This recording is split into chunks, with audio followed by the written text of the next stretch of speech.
दयाराम के दो बेटे थे, कुशल और लखन। दयाराम ने जिंदगी भर दूध बेचकर अपने बेटों को पाला पोसा था। पर जब बेटों का निकाह हो गया तो वो दोनों अपनी बीवियों के इशारों पर नाचने लगे। अब्बा, मैं शहर में जाकर रहना चाहता हूँ। पर क्यों? यहाँ सब कुछ तो है।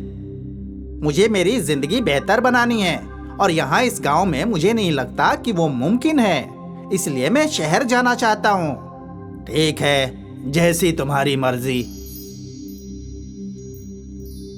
कुछ दिनों में कुशल अपनी बीवी के साथ शहर के लिए रवाना हो गया।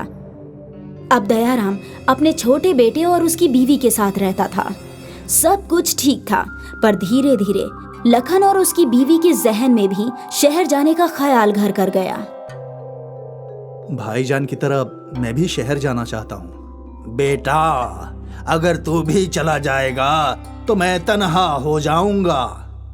तो अब्बू, आप भी मेरे साथ चलिए। दयाराम ने जरा देर सोचा। ठीक है, चलो। दयाराम अपने छोटे बेटे लखन के साथ शहर आ गया। शहर की भीड़ भाड़ और चकाचौंध लखन और उसकी बीवी को खूब भा रही थी, मगर दयाराम को कुछ भी अच्छा नहीं लग रहा था। कुछ दिन शहर में गुजारने के बाद दयाराम ने लखन से बात की। इस शहर से तो हमारा गांव ही अच्छा था बेटा। अब्बा, आपको यहाँ आए हुए कुछ रोज ही हुए हैं। कुछ रोज में आपको इस माहौल की आदत हो जाएगी। अब्बा, माहौल का तो पता नहीं, मुझे तो यहाँ की हवा ही दूषित लग रही है बेटा। मैं तो गांव वापस लौटना चाहता हूँ। आपकी मर्जी, पर मैं यहीं रहूंगा अब्बू, अपनी जिंदगी बनाऊंगा।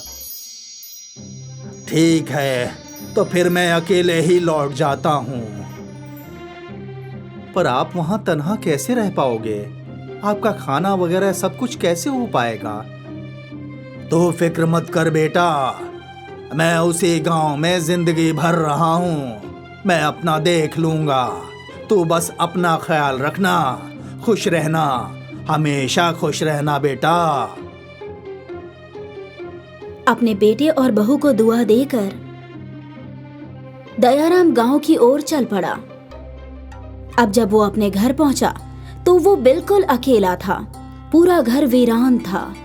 वो खुद ही अपना खाना बनाता और समय बिताने के लिए गांव के नुक्कड़ पर लोगों से गुफ्तगू किया करता था।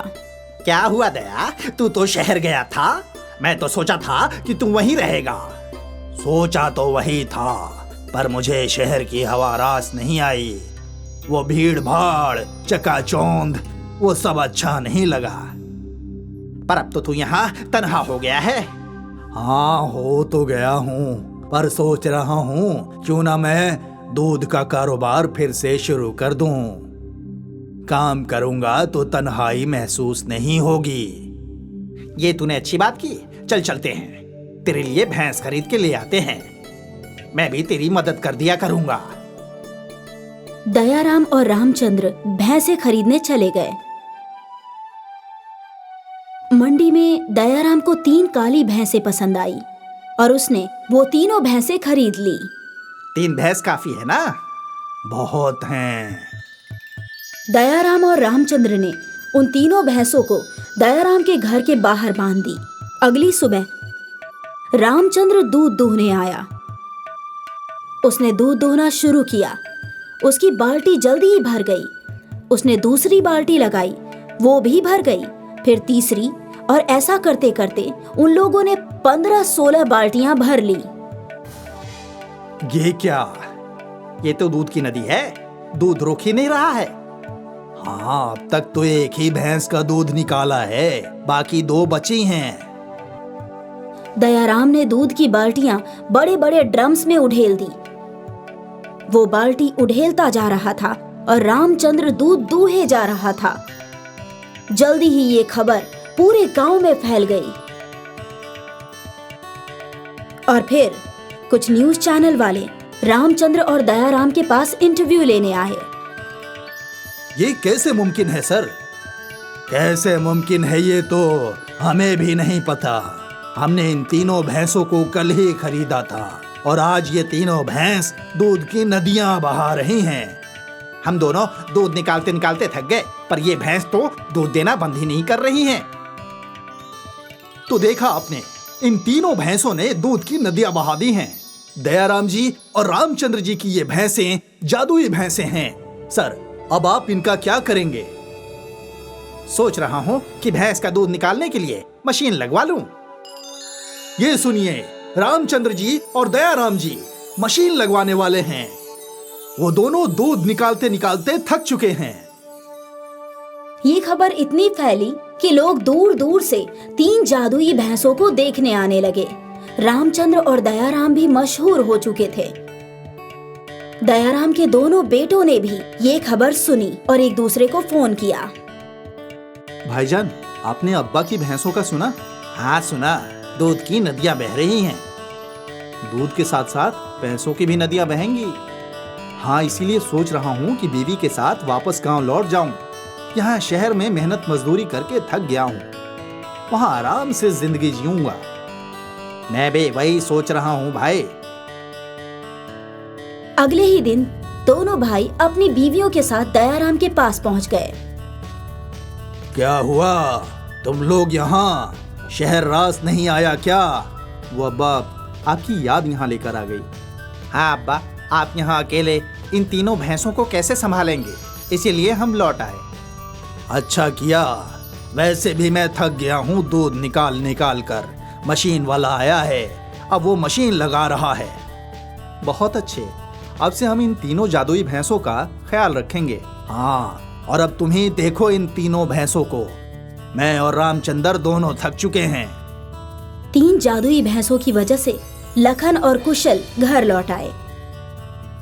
अक्सर नई नस्ल गांव में बुजुर्ग वालिदैन को अकेला छोड़ देती है, पर आज इन तीनों जादुई भैंसों की वजह से दयाराम के दोनों बेटे गांव लौट आए।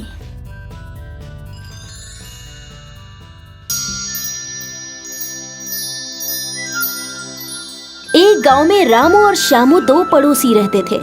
रामू बहुत ही शरीफ आदमी है, जबकि श्यामू स्वभाव से उतना ही बेअदब और झगड़ालू है।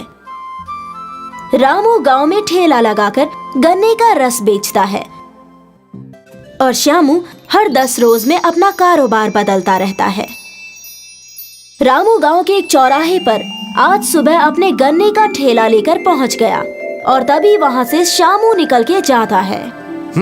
आ जाते हैं सुबह सुबह, खराब माल बेच के मुनाफा कमा रहे हैं और एक हम हैं, सारा माल उम्दा किस्म का बेचते हैं, लेकिन मुझसे सब इतना चिढ़ते हैं कि मेरा कारोबार डूब रहा है। अरे भाईजान, तुम इतना परेशान क्यों हो रहे हो? सब अपना अपना नसीब है, और अगर तुमको लगता है कि मैं लोगों को खराब माल बेचकर बेवकूफ बनाता हूँ, तो भाईजान ये काम आप शुरू कर लीजिए। रामू ये कहकर अपने काम में लग जाता है। श्यामू अपने मन में कुछ सोचता हुआ अपने घर की ओर जाने लगता है। बहुत गुरूर आ गया है रामू में, इसका गुरूर तो तोड़ना पड़ेगा। ये रामू समझता है कि इसका कारोबार बहुत अच्छा चल रहा है, लेकिन इसको कुछ पता ही नहीं कि अभी गर्मी का समय है, इसीलिए सब लोग गन्ने का रस पी रहे हैं और मेरा कारोबार तो दक्षिण भारत का था और वो गांव वालों को बिल्कुल पसंद भी नहीं आएगा। मगर अब से मैं भी गन्ने का रस ही बेचूंगा और खूब सारे पैसे कमाऊंगा। श्यामू खुद की उलझन में ही अपने घर पहुंच जाता है और एक गन्ने के रस का ठेला तैयार करता है।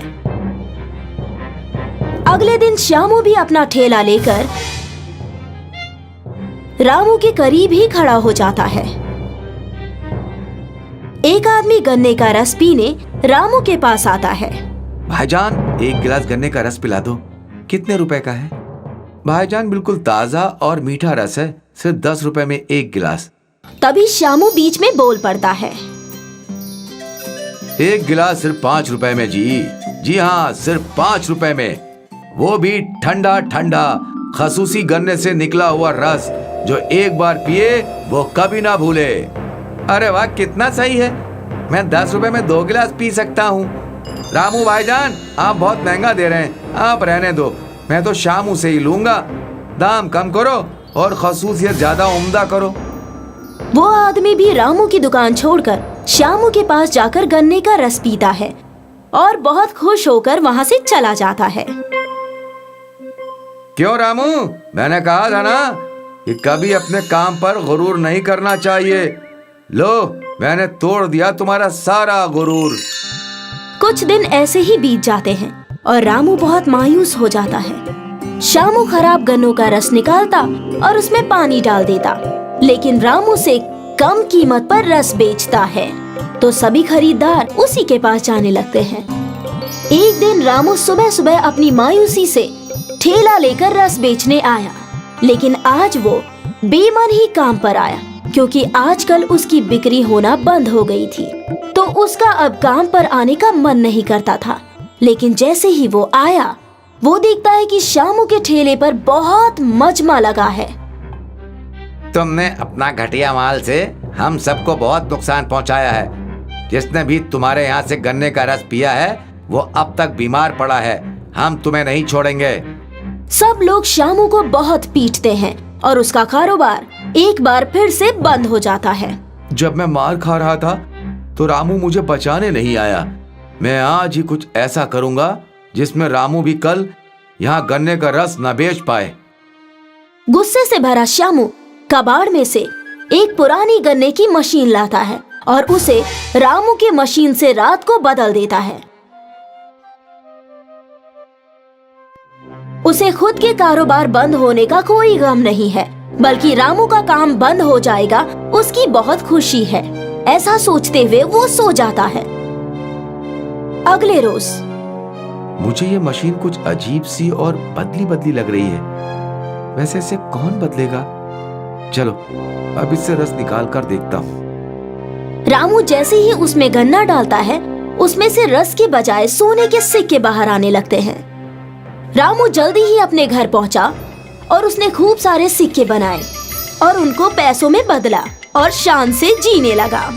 रामू के पास इतना पैसा कैसे आ गया और अब इसने काम करना भी बंद कर दिया है? मालूम करना पड़ेगा। श्यामू पता लगाता है, लेकिन वो सर पर हाथ रखकर बैठ जाता है जब उसे पता चलता है कि कबाड़ से लाई गई मशीन सोना बनाती थी। श्यामू उस मशीन को चुराने की योजना बनाता है। वो मशीन चुराने में कामयाब भी हो जाता है। अब मैं इससे खूब पैसे कमाऊंगा। श्यामू मशीन में गन्ना डालता है, लेकिन गन्ने के साथ वो भी मशीन में चला जाता है और उसकी मौत हो जाती है। कई बार हम दूसरों के लिए खोदे गड्ढे में खुद ही गिरकर बर्बाद हो जाते हैं, जबकि दूसरा आबाद हो जाता है।